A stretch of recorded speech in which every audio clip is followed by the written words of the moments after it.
I think I initially started smoking when I was like 12 years old. And I started because it was like the thing to do.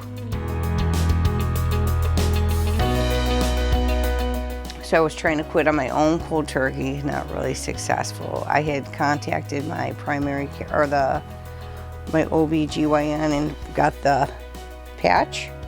So that had kind of worked.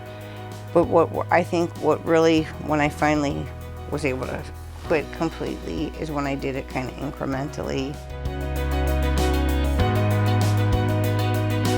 I don't remember who recommended it. Like, when you feel like smoking a cigarette or when you're gonna buy a pack, put money away. So when I would get overwhelmed and want to smoke, I would glance at my little, like, look at that money. It sounds stupid, but so that helped. I think journaling, talking to my quit coach, kind of reminding myself why I was doing it. I implemented a lot of the different, for me, there was no one clear-cut, easy way to go about it.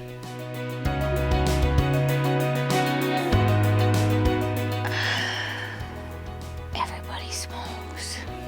I don't know why I whisper that. Like, they're all smokers. Yeah, my father smoked, and I think so. I grew up with that. But like, there's 6 of us, brothers and sisters, 4 smoke cigarettes. I think the majority of like my close inner circle of friends, there's maybe one person who doesn't smoke. You know, most of all, just a listening ear. It sounds funny, but somebody, you know, you're going through a lot of different changes, a baby, trying to quit smoking, this, that, and sometimes you just need somebody who's, you know, not in your circle. Just somebody you can throw things at and just let them bounce the ideas off of, and just listening. She helped in so many ways. To say one would be impossible. I think the biggest thing was I felt empowered, whether I was successful in completely quitting or not, or had the relapse, you know, had slipped up.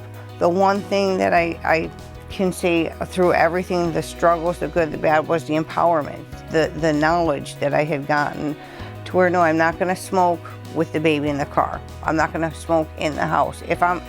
Just the changes that I made to benefit my children was a great feeling. And those are things I would have never have thought about had I not gotten involved with striving to quit.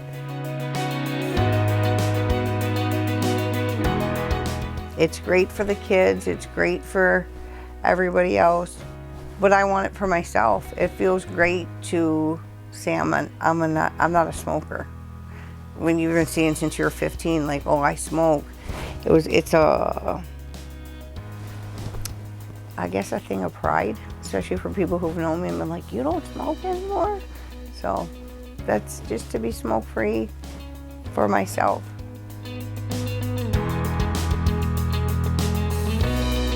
My advice would be just like, don't get discouraged. If you do slip up, if you do, you know, relapse as they call it, that's okay.